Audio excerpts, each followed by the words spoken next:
DG Fantasy offers two ways to gain an edge on Prize Picks and Underdog.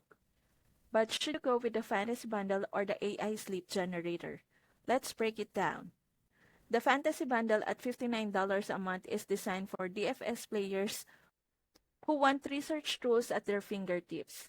You'll have the optimizer, fantasy scores, and the middling tool. Everything you need to spot value manually and make smarter picks.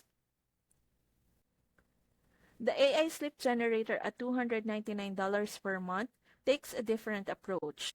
It builds profitable sleeps for you using advanced algorithms, meaning you save time and get curated picks instantly.